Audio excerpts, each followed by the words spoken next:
What's up, beautiful people? It's your boy Nate Jackson. It's another episode of Opinionated. Today, I have a fantastic guest. This guest literally is the reason why I thought it was plausible, possible, and something that I could achieve or bring to fruition to be the owner of a comedy club.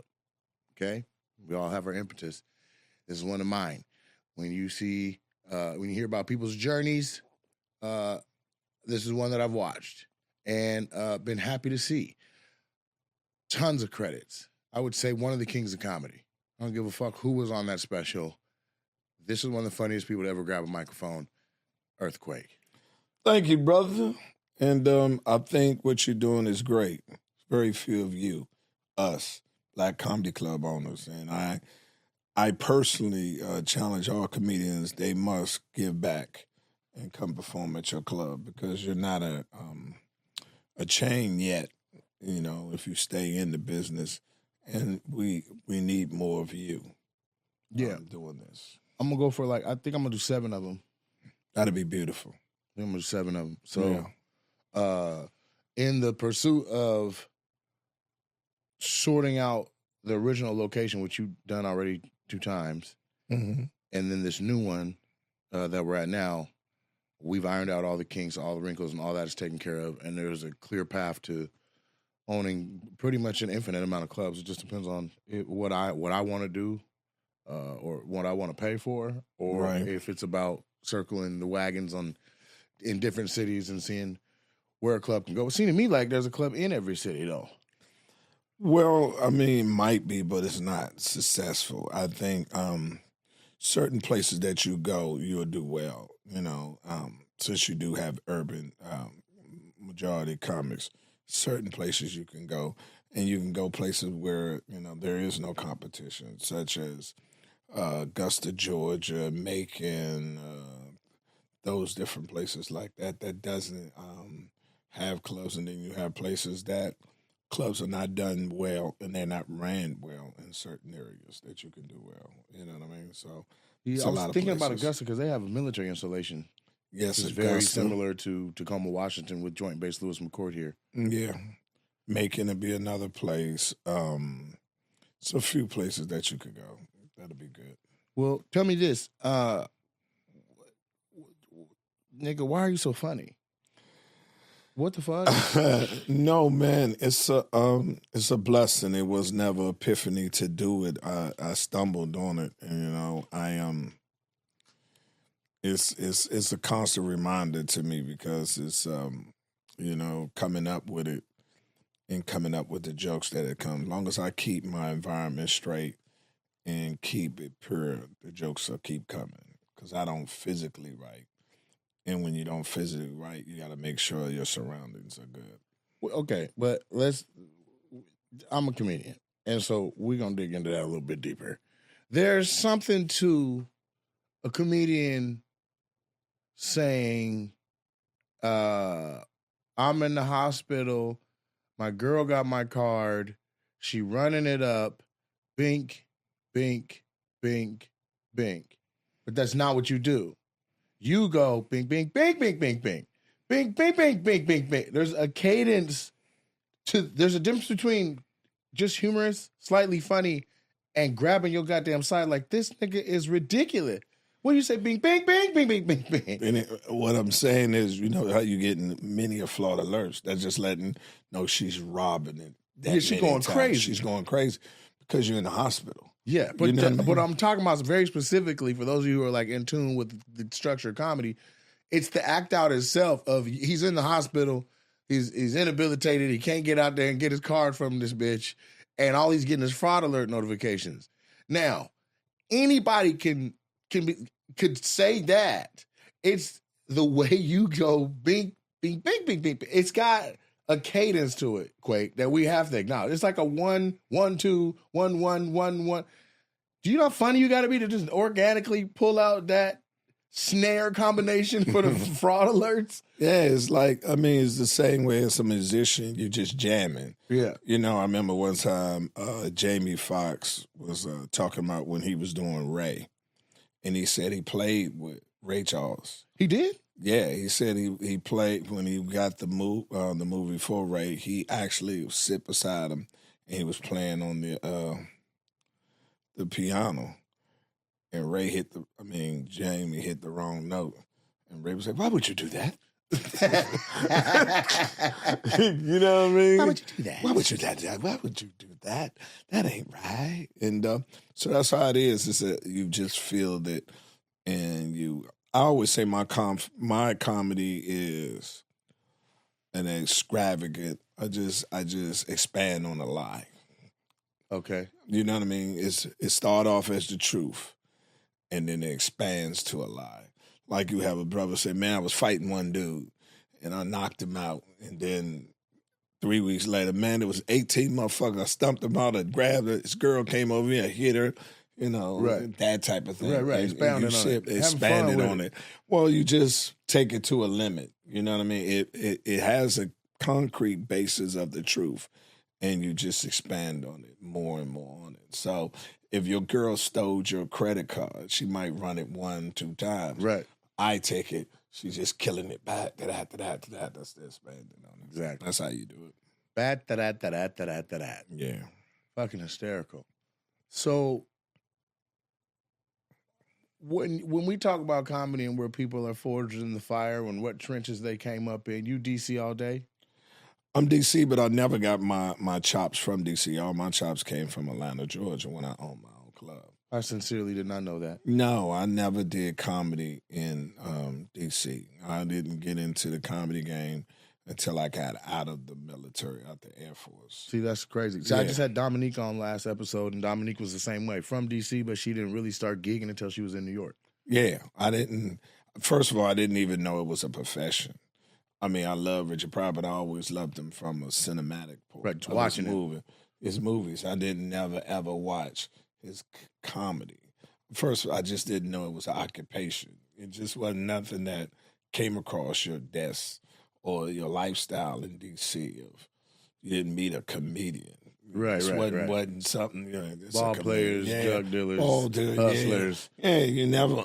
So when I hear shit like Dave Chappelle, Duke Ellington, the performing arts, and Eddie Murphy at 14 going to a comedy club, I was like, shit was never an option because I never knew it exists, So mine was more or less just found out about it being in the military, doing tops and blues, trying to get out of work.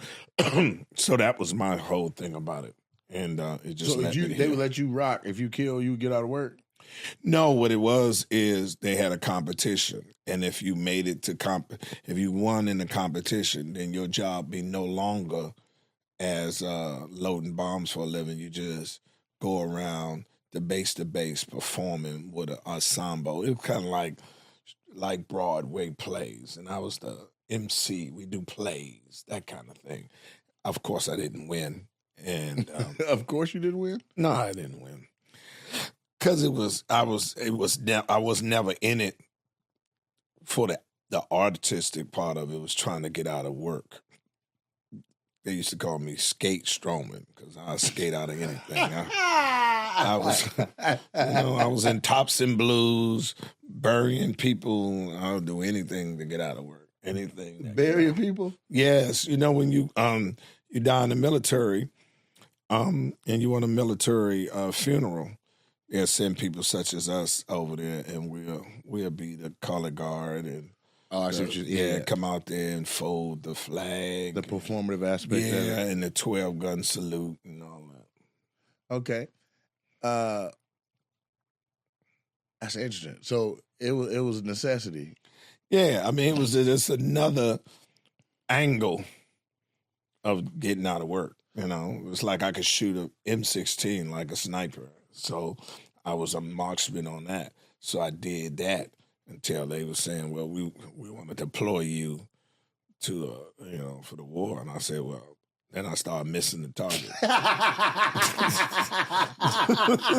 Said he hit that 9 times out of 10 until you told him that shit. So the mother said, you real good. We're going to go ahead and send you with the Marines and make you a sniper. Funny. And then I just failed the qualification. Man, you be cracking me up. We had a moment yesterday that I'm probably going to tell my great fucking grandkids about, but I don't know if I can explain it as good as that goddamn moment. But basically, I got a new Corvette.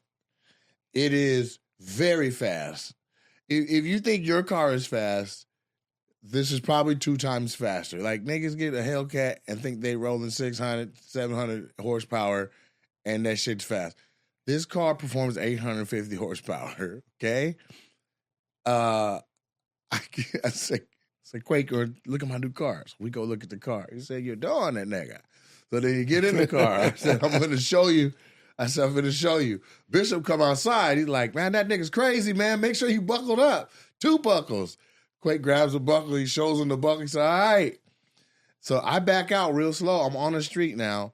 And I look over. I said, Quake, you want me to just do it like we like give you a little tour, like we just cruise? Or you want me to show me what this shit could do? Do what you do. Less than 3 seconds later, whoa, whoa. He said, all right, nigga.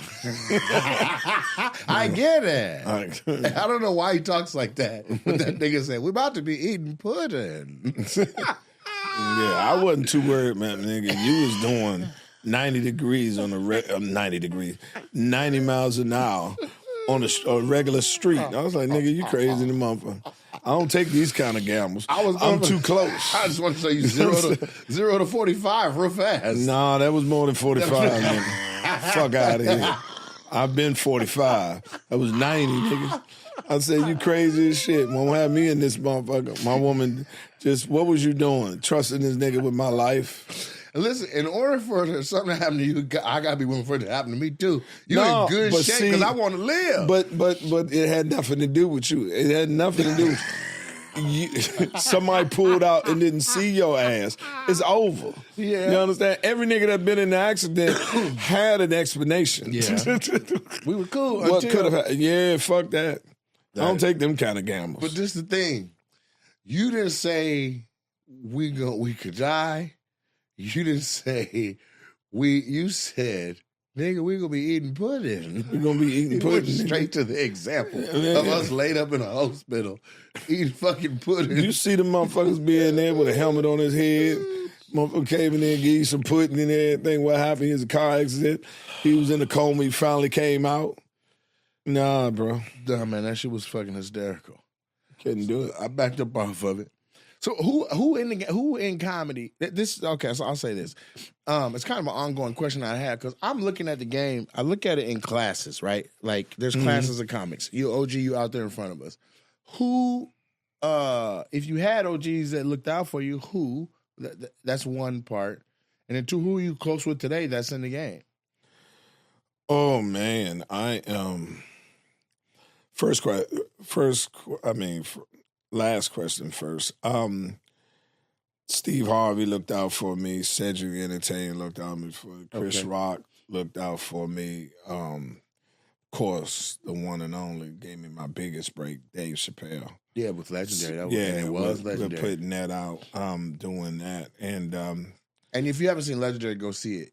And it's not just because it's hilarious, but because it's hilarious in layers, brushstrokes, right? Like, we talk about the cadence of the bing, bing, bing, bing, bing. You need to look when he says that you got high blood pressure and you brush your teeth. He said, the kids say, your mouth bleeding, daddy. And then this nigga took the water from the sink and you see him washing the blood off the sink. Like, those little idiosyncrasies are the difference between being good at this shit and being, like, and actually mattering to the entire game. So go watch Legendary. But you know that's true. When motherfuckers hiding shit, they'll clean the sink themselves. They brush your teeth and there's some blood on it. They don't want everybody else to know that their gums are there, so they wash it up and clean it off. But for me, I get that. It was the way you like flipped it so you could see that you without a sink there, you know that water hit your hand, you let it gather, and then you spun it around the sink to get the whole rim of it. Yeah. That's the hilarity in it. So who, if you started after you got out the service and jumped into comedy, who was the OGs that was? Steve Harvey said those were J. Anthony Brown. But how'd they help? Well, they really didn't help. They just encouraged me they gave me the confidence to say, do it the way you do it, you know? And when you have people that's successful, that everybody's giving them their accolades, telling you got it too, it just give you for me anyway, the reassurance that I'm on the right track if this is what I want to do, and that's what they did for me. Always, they just gave me that confidence of reassuring me that yeah, you got it, and that meant more than anything. And everybody's still you still close or cool? Everybody's still good? Yeah. I mean, I'm good with everybody that don't have a problem with me. I don't get caught up in the rest of that shit. I don't play fight. You know what I mean? I don't. Nigga, I'm a sniper. Nigga. If I'm gonna fight, we fighting. Yeah, I go to. It ain't no in between. It's Right. either on or off. So I don't get caught up in that. We comedians. You know, I'm in the joke telling business. So that's all we have in common is jokes. So these other things you're talking about doesn't even apply to me. I don't know you. You know me. I don't know you that well, and you damn sure don't know me that well. And then more than anything, you don't need me for your standard of living, nor do I need you for yours. So it shouldn't be a problem. You know what I mean? Facts. So it's, the rest of that shit is. I just say what you eat don't make me shit. Exactly. Yeah. So you're doing whole shit. You know what I mean? Right. But sometimes, you can have somebody that's encouraging you. And this is what I've seen. Like, I've been encouraged by, not I wouldn't say your class. Your class has been encouraging from jump. But I would say, like, say it's a class above or whatever. Like, somebody that's young to you but old to me. Like, I have seen it where they go from encouragement to, like, not necessarily being as encouraging because they're like, this thing coming on too strong. You know what I mean? Well, that's the person that doesn't deal with and they don't deal with the reality of our occupation. You know what I mean? And I tell comedians all day long, even if you get rid of me and get rid of every other funny comic, they're still not going to come see you. That just means that the profession is dead. So eliminating me is never going to enhance or elevate you. Right. Because the standard has always been set since Richard Pryor and the rest of it. Right. They know greatness when they see it. Right. And by you trying to eliminate it, don't mean they're going to come accept you. That means our profession to turn into jazz. Right. That is just a niche. You know what I'm saying? It's something else. Yeah, or something else below that. So you really wasting your time by trying to hinder someone else from being at that point of growing and holding them accountable, or try to kill their growth, thinking your foolish ass is going to elevate you. All it's going to do is people just ain't going to fuck with the profession, period, because you don't have what it takes. Right. You cooling off their jets. So Yeah. I'll pivot a little bit. I noticed over all the times that you come into the club that you bring your own people. Yes. They be thorough on and off stage. Yes. They know how to carry themselves. Yes. And they know you. Yeah. Right. I don't know. I can't say to the full extent that they may know you, but they know, like, don't go on there right now, or he don't want to do that, or he wear a 2X. Like, they know. Yeah. They know you, right? Yeah.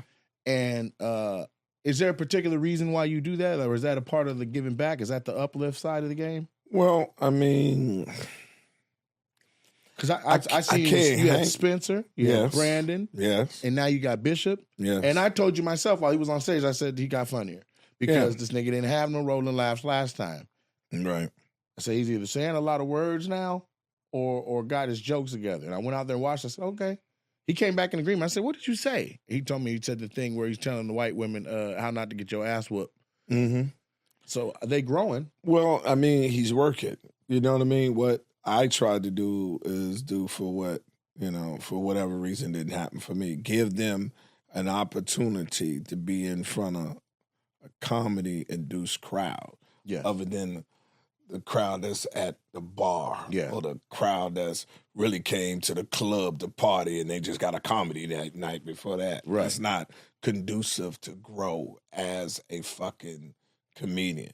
And usually there's very few of you around black comedy clubs. Right. So if he does go in the mainstream, not only it's hitting the people that's in the audience is not his target audience of his how can I say it, his sense of humor.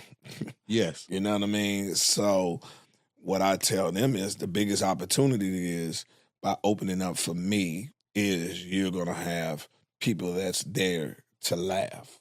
Now it's up to you to grow your comedy based upon that people that's come here to laugh.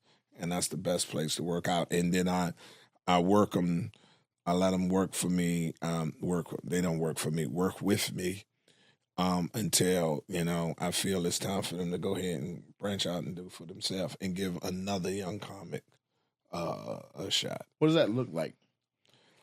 Like when you're like, you about ready to... Well, usually they'll take the shot that I gave them for granted. Got you. So You know what I mean? They fuck it up. Yeah. Well, they're just... They fuck it up. Hey, man, we got Pittsburgh. Yeah. Well, I can't make it. Fuck you mean you can't make it? What they do is they just forget the reason why they're here. You know what I mean? And it's easy to do. You know what I mean? Because, it's the most seductive job. It's the most seductive job in the world is show business. It's easy for you to get jaded. Mm-hmm. And Quickly. just you forget how good you got it until you no longer have it. I know it's a cliche, but it just is. And you have to remind them. Then you put them back out there, and then they back into the bars again and fighting for that. They're like, okay, that's what Quake was trying to tell me. You know what I mean?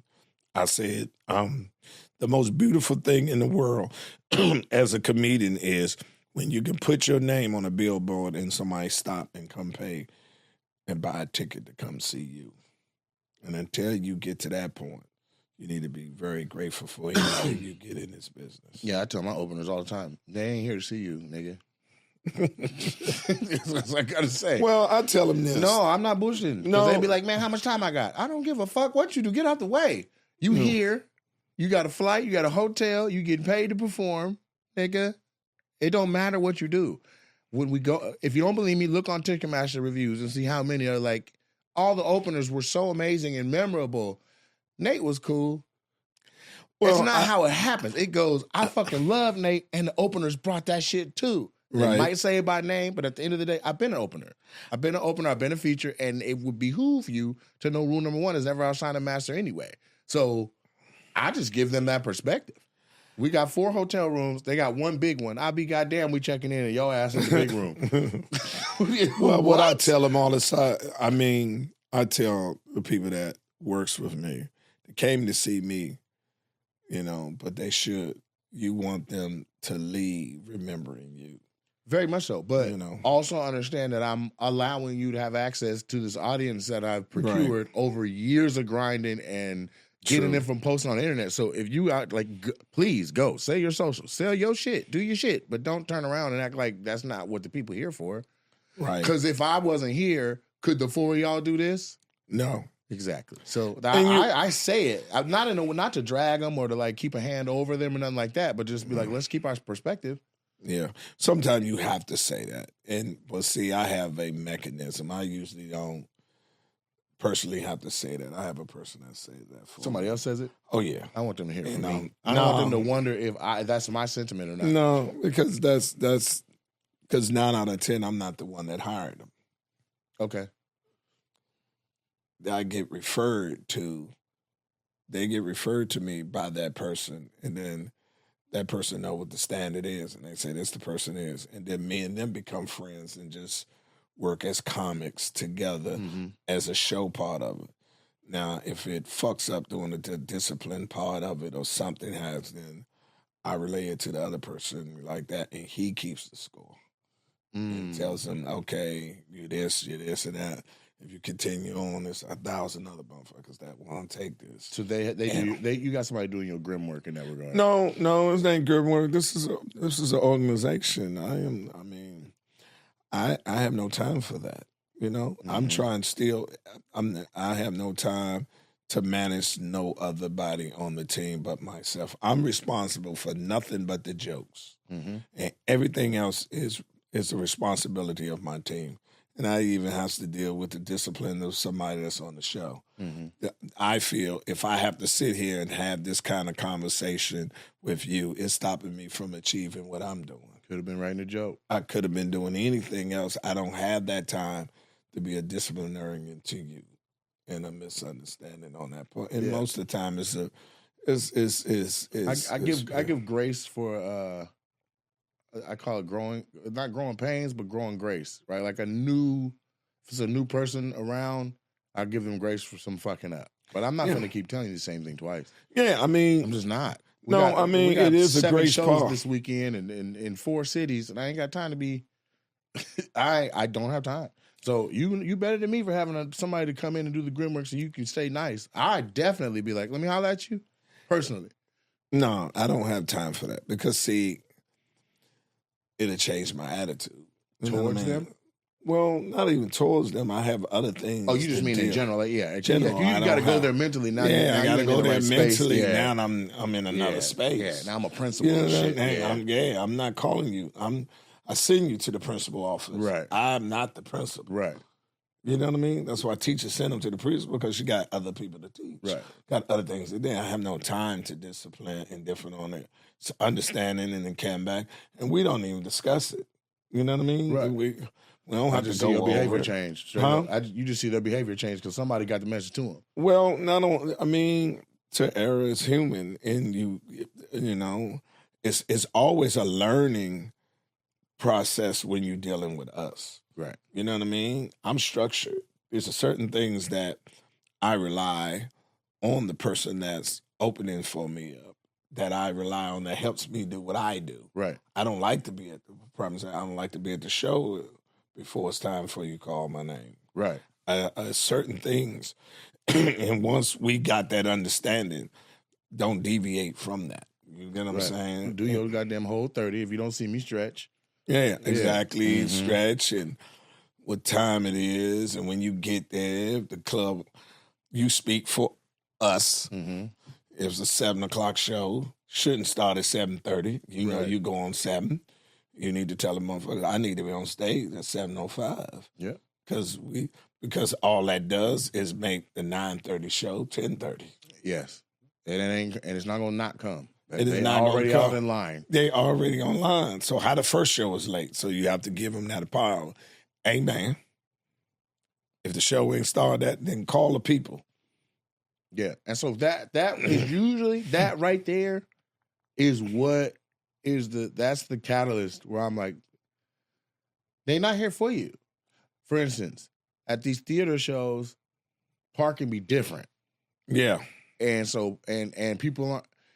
Comedy club, people usually have gone there more frequently. They know where to park, where the lot is. The lot's right outside. At the theaters, you might have to go to a lot across the street or an underground park or whatever. So shows supposed to start at 7, and they still loading in. Show sold out. It's 75% full or 60% full. The balcony full, but the back of the room ain't full yet. My opener's like, we're going to hold for 10 minutes until it's full. I said, nigga, if you don't go out and start telling your jokes to whoever the fuck's in front of you, by the time I get out there in an hour, or it's 4 openers, when I get out there in 40 minutes or whatever, it's going to be ape shit. Right. It don't matter whether or not come on, man. Some people if we wait, then more people see me, then I sell more shirts. Yeah. What? But see, that's the selfishness of you. That's what I'm saying. And that's where you give the briefing, and if the attitude doesn't change, then you replace them.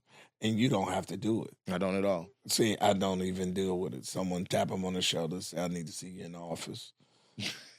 We need to holler at you. And then, you don't have to fire them. You don't have to replace them. They just won't be on the next show. Yeah, that's fired. You can call it what you want. It's a break. No, what you always brief to them, you're an independent contractor. So they're going to run out of it before you run out of it. Well, running out of it changes behavior quick. Yeah, well, once I stop with you, I don't bring you back. Oh, really? Oh, no. Ain't no like in 3 years I'll run you back through. No. No, we had to run. You didn't fuck that off. You need to blessed. Go. It's like a bird. You out the nest, man. Fly. Yeah. Can't come back to the nurse and get back in the egg. You can't get back in the egg. You ain't never seen a bird get back in the egg? You ain't never seen a bird get back in the egg. You know what I mean? Yeah. I'm going to pay a bill right quick, man. With that said, fellas, I need you guys to check out hims.com for Hims. Make sure you check them out. They specialize for you. You can get your skincare personalized to you, your mental health personalized to you, your better sex personalized to you. You need a few more minutes in bed? for Hims. You got a spot on your head that you want a little bit more hair in. You want to see it come back. You want to fill your hairline in for Hims.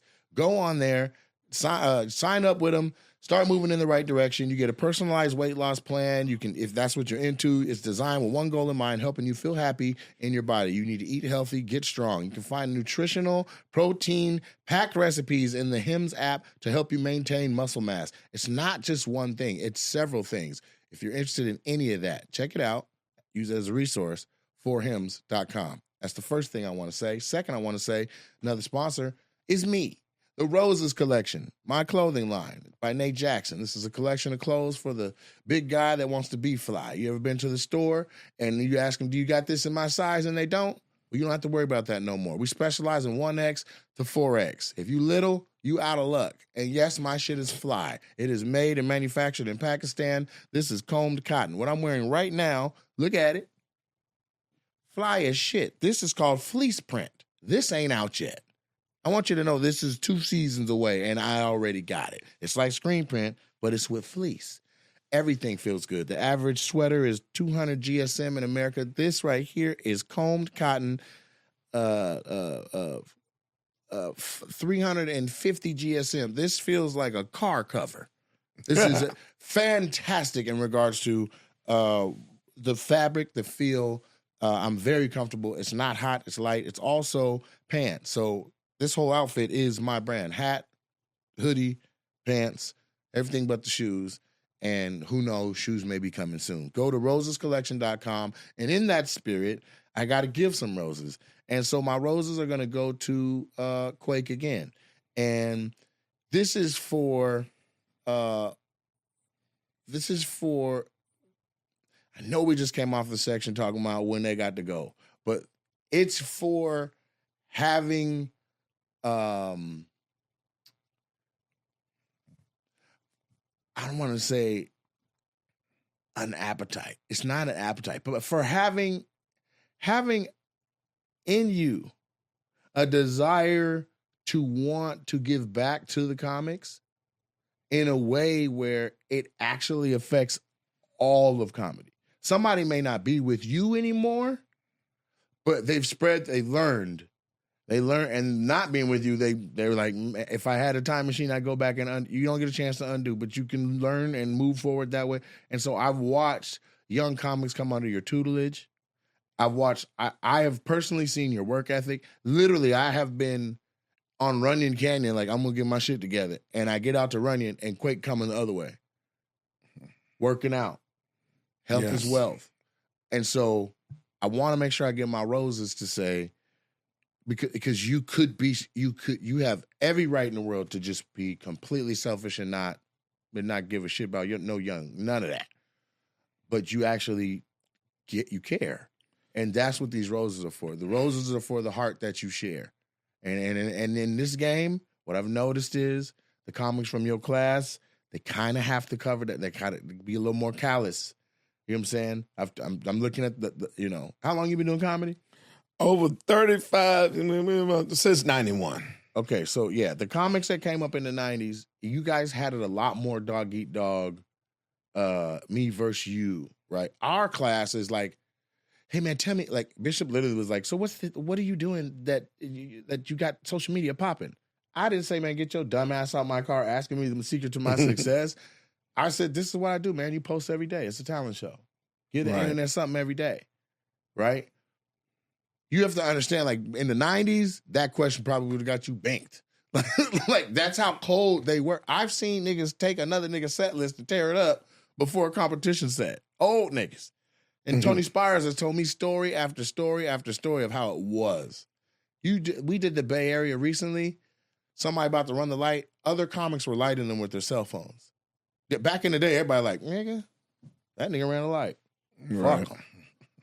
So to be from your class, but have heart and still give it speaks to your longevity. It speaks to who you are as a man.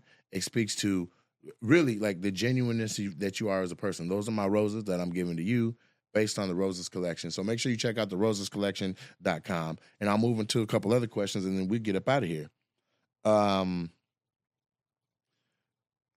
What has Earthquake always been your stage name? Yes. From jump. Yes. How? Because we share the same first name. I didn't know this is what I wanted to do. And I had been in the military for 9 years. And just in case this shit didn't work out, I didn't want to scully my good name. Hilarious. You understand? Yeah. Yeah. So my family is very critical and the funniest family in the world. And if this didn't work out, I just didn't want my family to be like, he got out the military and went to Atlanta trying to be Richard Pryor. Right. You know what I mean? They can't track you if you... Yeah, they didn't know. You couldn't. They never could get no reconnaissance back at home because nobody knew me by earthquake. You know what I mean? But then they started to. Yeah, but it took about 5-6 years before they knew that was me. Okay, but so how did the name? Were you killing so hard it sounded like an earthquake? Or? No, I had a friend. His name was Griff in the military, and he always made bad decisions. So I came to him and said, "I'm thinking about changing my name to Earthquake." And he said, "I wouldn't do that if I was you." So I did it. You would ask him who gonna win the game? Yeah. Whoever he bet on. Whoever you say gonna win, I bet on the other team. And win. You know what I'm saying? He never made good decisions. So I always did the reverse of the advice he gave me. Yeah. But so you came up with Earthquake, ran it by him, he said, "Don't do that shit." Yeah, so you did it. And I did it. Okay, but why Earthquake? You came up with that before you ran it by him. I mean, it just came to me. It was like Earthquake. Why not? Really? You know what I mean? Yeah, natural disaster. The only natural disaster that a weatherman can't predict. They can't. No, well, they can now, but they couldn't. No, okay, don't. They still can't. Nobody gonna tell you an earthquake gonna hit tomorrow. Right. You know they might say we have some seismic readings, but that doesn't mean it's coming. By the time they get the seismic reading, it's an earthquake. It's an earthquake. You know, a weatherman can tell you a thunderstorm coming, a tornado coming, those type, but you'll never hear a weatherman saying earthquake is going to hit tomorrow at 4:45. Right. Get outside or get ready because here it comes. Yeah, it's coming. Right. Earthquake is the only natural disaster that can't be predicted. Okay, these are a series of different random questions. Mm-hmm. You pull one, I read it at random. Booyah. Boom. It's a good one. It says, "What do you consider the most overrated virtue?" The most overrated virtue. Yeah. What is a quality people have that people cherish and you like, man, shit. Looks. Really? Usually ugly people talk like that, but you... No, because... Your face is symmetrical. No, looks is equivalent to a new car. She's fine when you first get it. Yeah. But as you drive it more and more, you get used to it, and it loses its luster if it gives you too many problems. Yes. A fine car is not a good car if it keeps breaking down on you. Right. And that's the same thing. A person, once you get it, you know, you're like, this a badass chick, but as she gives you problem, she becomes uglier. Right. She's no longer. I say it all the time. It's an unreliable car. Any woman out here, I don't care how fine she is, mm-hmm. if some man said don't give a fuck about it. You know what I'm saying? I don't care how fine. Nigga, don't just look at her. You can have her. Shit. I mean, can't stand her. Right. You understand what I'm saying? Goofy bitch. So yes, it's somebody. It's some man that tells you can have that pussy. Please take it. Actually, I'll drive you over there to her. I'll drop her off. So that's I'll give you the date budget if you get this goofy broad out of here. And the beautiness of the physical aspect of her wears off. But the totality, if she's an abusive person, it lasts longer. So I had to learn that the hard way. Because I always went with the physical aspect of it. Right. And then they turn ugly later on. Right. You know, and then I said, whoa, let me make sure both of them are lined up together. And that's just experience. Okay. So it's not that you like, if she beautiful, I'm running. It's more like, do your other qualities, are you beautiful inside and out? Yeah, it's the totality has to be beautiful, not just the physical appearance. And so then, okay. So then how do you How do you determine that? Because it takes a minute to get past, Well, to even get a scenario in which you can see the beauty of the inside of a person. Well, the first thing I do, of course, I'm a man. The physical attraction of seeing them attracts me to them. And then, I just put that aside and start seeing how she carry herself. Well, now, what do you mean? Now, I'm a young unmarried man trying to put me on game. Well, what you do is whatever the physical aspect, because we are what we see. But once you see that, let me see what you is, and the best way to do that is to prolong the intimacy of it and put them at that point. Because once you disarm them with that, I want that, but that ain't the first thing I want. Let me see, can I coexist with you?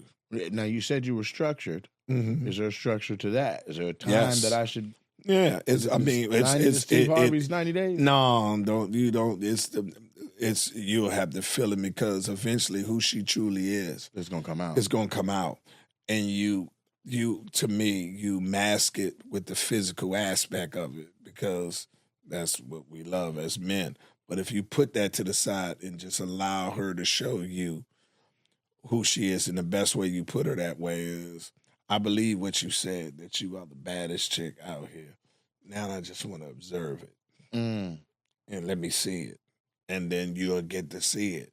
And the key part, can you coexist with her with not doing nothing at all?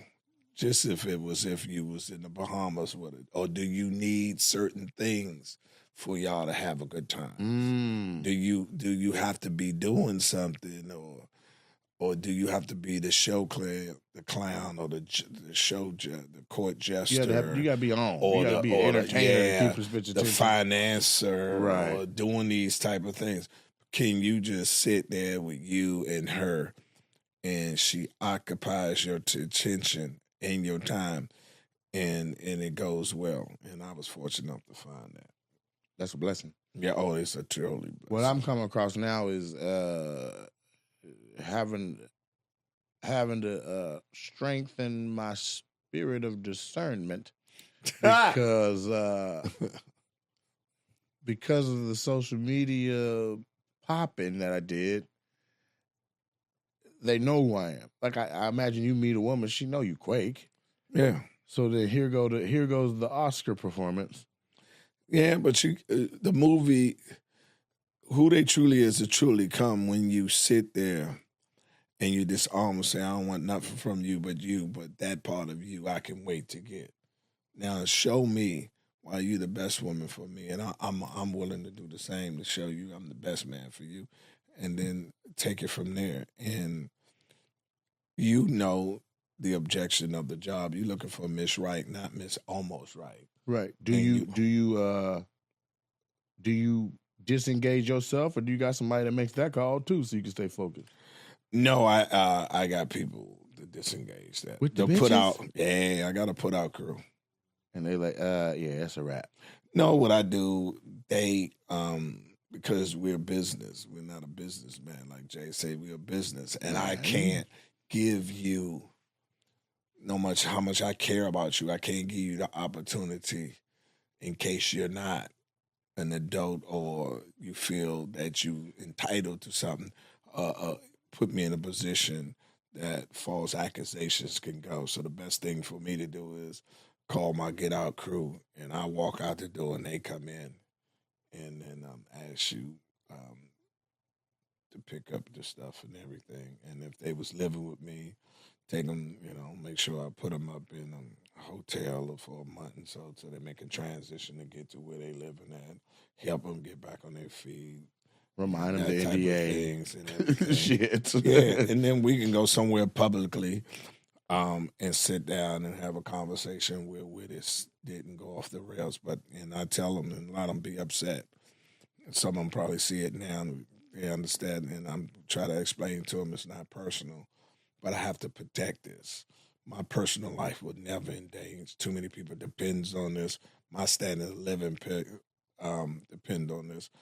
And I just can't take the chance that maybe you don't take this the right way and just levy false accusation and put me in a situation that it could become into a physical confrontation on your part. Because at the end of the day, all they're going to do is use my name. So best for me to have somebody say, get your stuff. They walk them around the crib, get their stuff, and tell them where it is. And then about a week later, we'll have a conversation about it. That's smooth? That's been smooth for as long as I've been doing it. Yeah, I've been doing it about for 15 years. I'm going to call you. I'm going to get you. Yeah, you just have some of your boys. And one of my boys. That'd be a girl, though, right? No, it's a dude. Yeah, I'd imagine. No.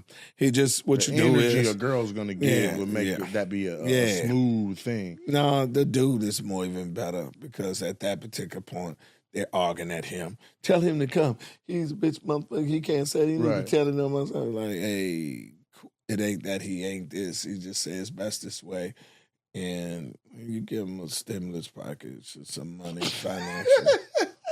You give him some money and, you know what I mean? Stimulus package. Yeah, you give him a stimulus package and you sit down and then you'll get a call and you let them come on down. And by that time, we both know that the situation where it didn't need to be. And right. I gave you warnings about it and it's a decision I made. And I'm not saying that, I tell them it's not you, it's me because I've came to the conclusion you're not the woman for me and you shouldn't be with no man that don't feel that way about you. You should have the man that think you're the best in the world because you are. You're just not right for me. Right. And I'm not going to sit here and use you or just have you around and not. I date for a purpose. I'm not dating you just to be fucking with you. Right. And I'm looking for Miss Right, not Miss I Right. And you just tell them the truth.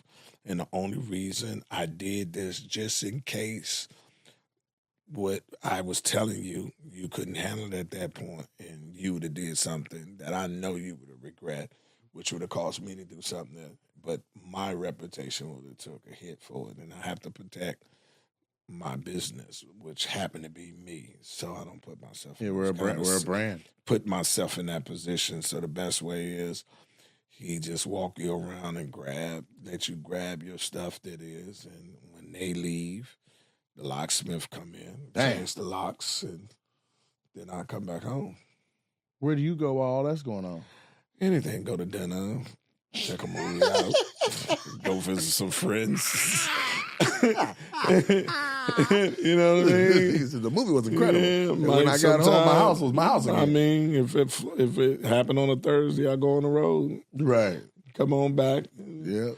I call him up. He give me the keys, the new keys to the house. And that's it. And then by that time, I'd say the last 3 that happened to never called me back. We never discussed it. We discussed it. They didn't like, the situation. I mean, the hotel that I was putting them in. I'm not staying in here. It was like, that's $5,000. That's $5,000 for the month. Right. To house you. One motherfucker moved out of her place and moved in mine, and I didn't even know that she lived with me. What? No, because she seemed like she was visiting a lot. No, she stayed with me all the time. You know us. Yeah. We only home Monday, Tuesday, Wednesday, and Thursday. Right. We gone on Friday, Saturday, Sunday. We back on Monday. So when you left, she left, or she would just come back all weekend long? I don't know what she did on the weekend that I was gone. But when I come back, she's there. We hook up and she stays with me and she just stay over. She your girl. She stay over your house. I never go over. See, I don't do away games. I don't sleep over women's house that is not my woman. Yeah. You know what I mean? There's too much shit going on. Well, I don't know who the previous motherfucker she was fucking with. Yeah. And you fuck around, bust out, go to sleep, nigga hit you in the head. So I believe it's either a neutral site, which is a hotel, or home field advantage, my crib. Yeah. So if you I'm dating thinking neutral because that whole my crib shit is a lot of access. Yeah, but I have 2 places. Like I have a house and I have a condo. Okay. We can kick it at the condo because that condo is hole-proofed. What the fuck? Wait.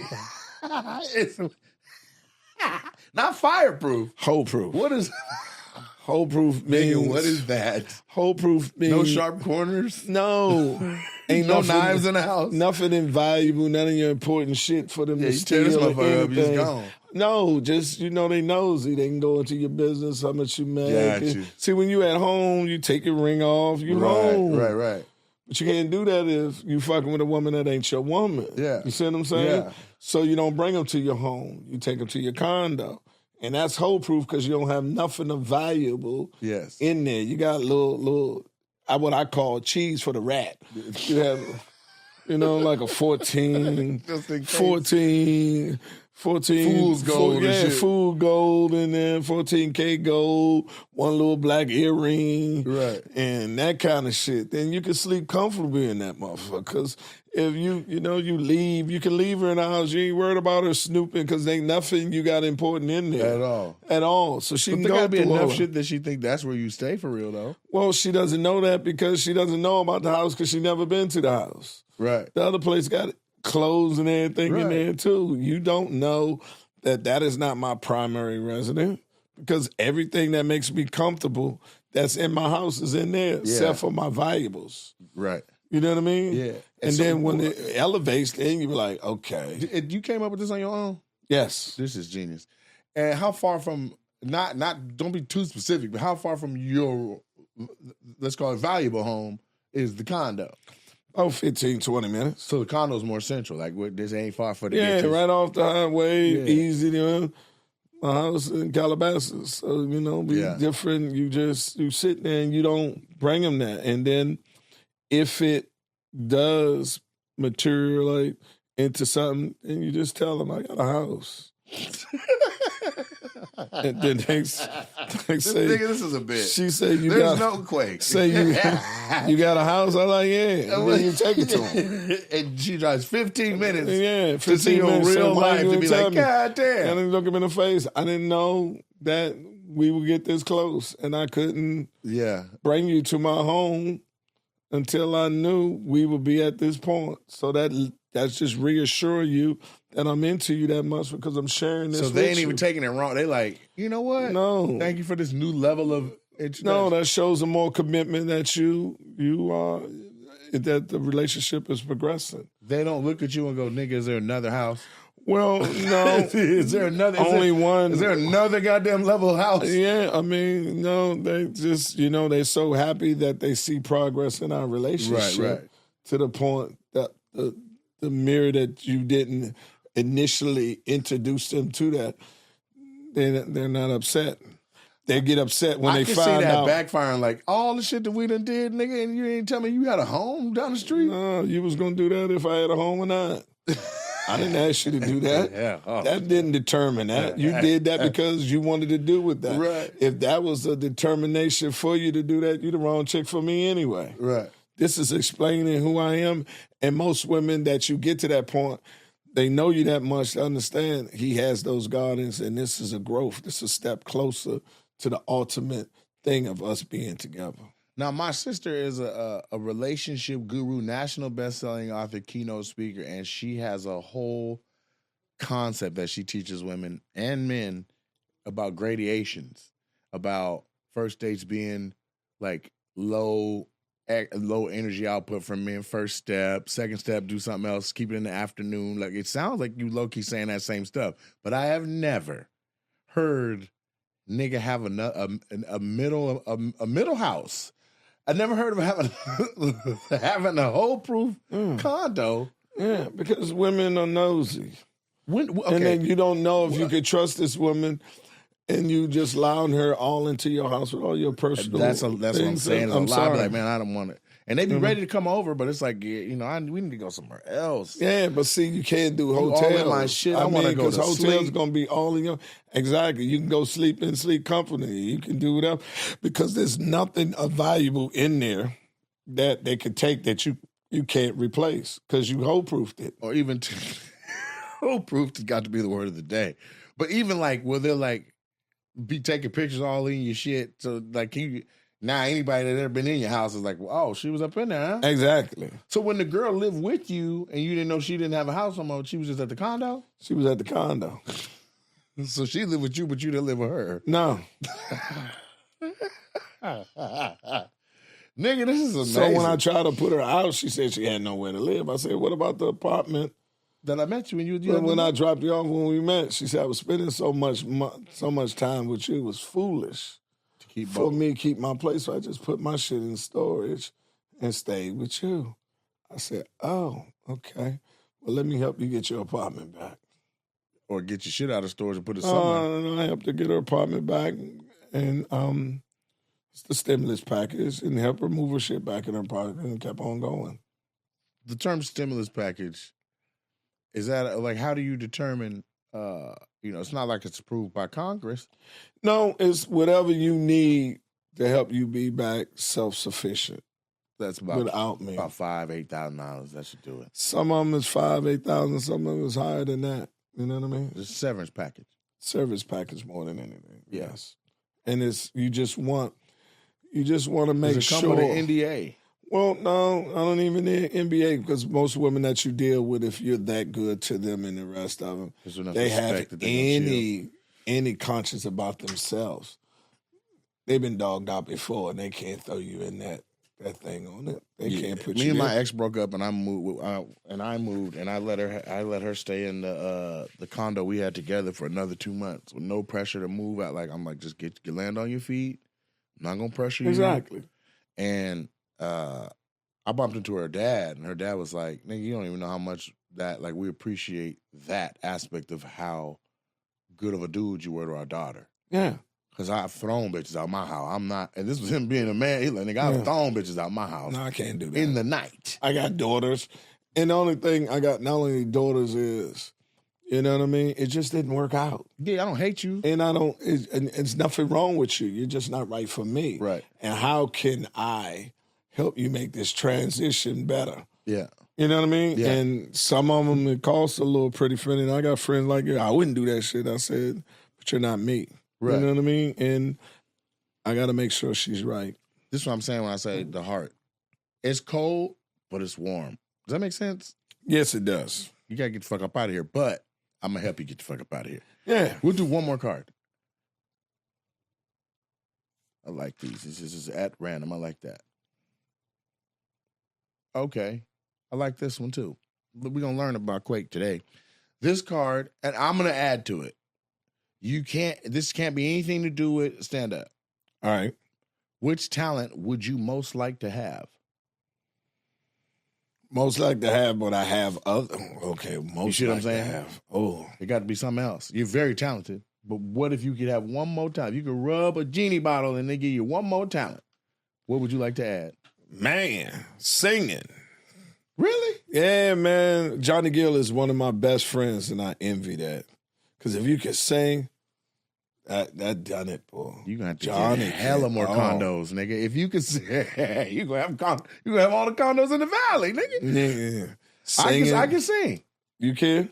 That was my song you was coming out to? Yeah, I'm sorry. Yes, you can. And it was fucked up, so I Shazammed the thing. Me and Bishop, I said, this song was kicking. And I asked you didn't know it was me before you heard it? No. We was looking for it. And we couldn't get it. And we had to ask the DJ. It comes out Tuesday. And we was Shazamming it. Yeah. And the motherfucker said, can't find it. Right. So we went to the DJ, and the DJ said, we said, get the fuck out of here. Yeah, my server. And then he said, that is him. And I said, oh, shit. I said, man, play that shit. I'm going up on that. Yeah. So I came up and on I it. was bugging because he introduced, I heard it playing. I was like, why the fuck is my song playing in the middle now? Yeah. Usually, if it's playing, they play like at the end of the let out. Nobody's asked for it. And that may be where you heard it, but yeah, that's where we heard it. To come out to is wild because we all know comics we ain't coming out to no bullshit. We want it to be something that's slapping. Yeah, it's got the people. You can let it play a little bit. So man, that is so flattering. So that song comes out on Tuesday, and it should have been out, I'd say 2 months ago, but we had to redo. We had to rebuild the music part of the song because the original beat that I had a sample in it from like Pleasure P or Pretty Ricky and them, and I didn't want that sample to be in it. Right. Because once the sample is in it, it's up to Pleasure P how much he want to make off my shit. Exactly. So everybody who I fuck with in music, Apparently, they think this shit is the Wild West. Like, nigga, put that shit out. That nigga ain't going. That nigga, I played it. Dig that. I played it while we were in the studio making the motherfucker. Just a 30-second video. I'm like, this coming soon. This is what we in the studio doing. Comment at Pleasure P. This a fire way to get a sample from Pleasure P. Tag the nigga. I was like, you know what? We're not gonna do this before you even get to answering it. So that happened to what was his name? Everybody, nigga. The music industry's fucked I mean, who got robbed the shit out of him? And Cisco, his song. Because his biggest hit took all his money. Yeah. Who? I forgot who shit he took and didn't get asked for it, and he took all the money from it. Sting gets paid. I can't. It's an absurd, and it's so absurd that I think it's not even real. So I won't quote it. But you can look it up. But Diddy song. I think it's Biggie Steve. died? What's the gay dude? Martin. Cisco. No, Cisco gay. I'm talking about. I didn't know Cisco was gay. I don't know either. But Martin. His last name was Martin. Oh man! But I saw his "Wear They Down" or whatever thing off of it, and he said his biggest hit, he didn't get a clearance from it, and it was his biggest, the thong song. And that's not what. And it killed him. So the story I saw was Diddy's song. Every step you take, when Biggie died. Yeah. To clear that, if I'm right, he pays Sting $5,000 a day. Oh, fuck something that. Crazy. Yeah. Like whatever the amount was, like it breaks. Don't quote me because I don't want nobody to watch this and me in the comments like that ain't what it was and that wasn't true. Yeah. Look it up though, but it's absurd to where I'm like, you know what? I would rather do my own compositions, have my own. So it took another 40 days to get it right, to add the keys that I wanted instead of what was the sample, to add the guitar that's in there instead of the sample. So I don't know if I don't think they have my mastered version without the sample. I think you may have heard the one with the sample. I know it had Twister in it. Yeah, Twister's in it. So I'm working with Billy Moss. Billy Moss was Tyrese's original manager. Okay. And so great dude. He used to throw the show in the Valley was like on Wednesdays. It was all different artists and stuff, and then comics would perform. R&B Live? Yeah. So he was with R&B Live. Then they all split up, and then he kept going. It was called One Mic Live or something like that. Right. And so I came in. When I came in, I was going to R&B Live religiously. It was my getaway from fucking around, hanging at the store and hanging out to laugh at them. Like, nigga, on Wednesdays, I'm going to that. Nigga, I'm going to see these young talent singers and shit. And Red Grant would host. Right. And obviously all these other, shout out to another DC comic, but it was a dope night. And so Red got tapped to go out with Cat. And then because I was there a lot, they were like, nigga, could you host one? Somebody no-showed. I hosted. I'm up there singing, fucking around with the band, making musicians hit your verse one more time. And they going in the verse, we singing together and shit, holding the drummer's arm in the air so he only got one hand. This nigga got to keep the beat with one hand. Like I was adding to the shit to where they made me the host. And so we just got real cool. And so once I started fucking with my own music again, because I was dabbing back in the day, but once I started fucking with it again, Billy was like, man, listen, let's work. So he's so deep in the music game, he literally just got his doctorate in it. Okay. He's Dr. Billy Moss for music. Okay. Hey, Dr. Billy. Anyway, so he has it down to where, you know, all my shit is ASCAP. All my shit is, we're all the way legit. All my homies has been doing music for all these years. They're like, damn, nigga, you doing that shit right. They all just literally just making music, not tagging over. They're putting mixtape shit on real albums and saying, if it hit, I'll pay later type shit. Oh, no. The name was nigga? Ricky Martin. Oh, yeah, he gay. Yeah, Ricky Martin. For sure. Yeah, Ricky Martin. For real. The Thong Song. He took all that money off. Thong Song was from Ricky Martin? He used some shit off the Thong Song. So he took the whole damn song. Took the whole money that's too off much, of Ricky. that. Ricky, that's fucked up. Ricky, you could have let Cisco keep 5%. God what damn. Was that? What's that hook he used and he didn't get it okay from? So scandalous. That's living the vida loca. Yeah, that's goddamn. Living the vida loca. Yeah, song gone. That right there. Vida loca. Yeah, he didn't get approved for that. And he said he went in there and thought Ricky was going to be cool with it and everything, pay later. Yeah. Motherfucker said, give it all. Took it all, man. It was Ricky Martin. Yeah, I knew it was going to come. And that's how that, because they told me, I said, well, before we go redoing the whole thing, what would it cost for me to clear it? So I paid a lady. They got services for the shit. I didn't even want to pay. I'm like, let me just fucking DM Pleasure P. They're like, no, go through the channels. I'm like, man, fuck. She need her money. So I gave her, it was $2,800 for her to go reach out to Pleasure P and the people. Nigga, I'm glad I did, because she came back with, it was Pleasure P. There was another 14 people a part of the composition of the music. So whoever was on guitar, whoever was on keys, whoever the engineer, I don't know how it all broke down, but the snippet that was in my song with some repetition was so many. It was not just, but so the cost to clear it included all 14 people, and then like another bag on top of that for Pleasure P. Total for how much? $68,000. God damn. The ballpark for clearing the song should be what I paid her at $28,000, and then you pay the original artist something between $3,000 and $3,500. Okay, that's to clear it. Or they'll say, "Give me that," and then also I want 5% on the production side of the song, or so they make money, and that's the whole concept. But for them to be like 68,000, and that nigga wants the whole half of production, I'm like, nigga, they make this beat, nigga. It's just one little snippet. No, right. Tell you what we gonna do. And we're going to get rid of that. So on Tuesday, the song comes out. It's filthy. I think it's better. I think this version is much better than the one that you already liked. Okay. I think, and Twister goes crazy. So Billy Moss is so on his business. Shout out to Dr. Billy. There's a thing called a side artist agreement. Have you heard of this? Mm-mm. So essentially, and this is what a lot of artists don't know, but essentially, let's say you rap on a song, and you have, name any rapper. Johnny Gill, fuck it. Johnny Gill sings on your song, you rap on it. Somehow, that motherfucker gone. Side artist agreement, when he signs it, it basically says everywhere that all of Johnny Gill's music plays, your song is automatically in rotation with it. Otherwise, they keep it separate. This is a Nate Jackson song, and ain't got shit to do with Twister. Mm-hmm. But as soon as Twister signs the agreement, now I'm in the mix of all Twister music. Right. Everything he's done with Kanye, everything he's done. So it has the potential to be a very big song. And I was trying to get to 10. So I have another 4 that are already ready to go. Okay. As a matter of fact, this is some shit I don't think nobody's doing. And I shouldn't even say this out. I'm gonna say it. If you tell me about the Hodominium, nigga, I can tell you this. Because I don't know what you just saved me.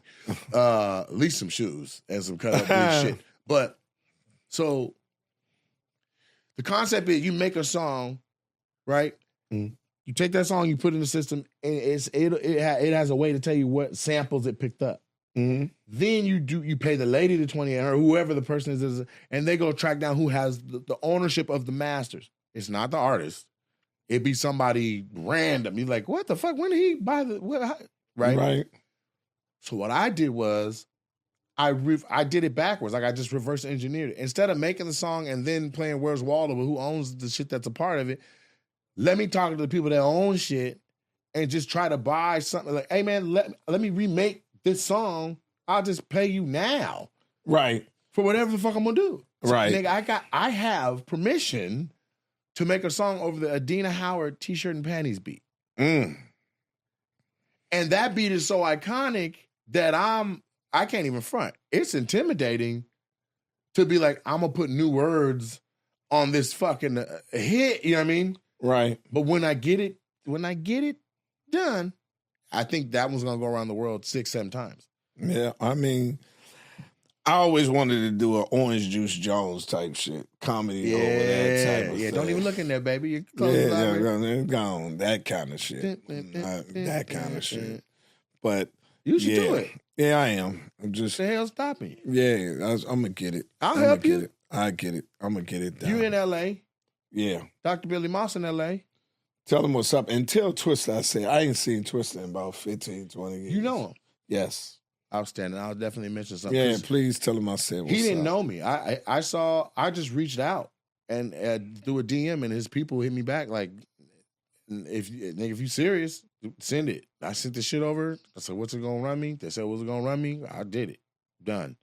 And that's where we're at. Then Billy, like, you need a side eye scheme. You need to get it. I'm like, oh shit. So now I'm sending emails after I already got the verse. Like, can you sign that? Can you sign this? Apparently I needed this. I needed that. But in the process, Twista's manager was like, nigga, you on your shit.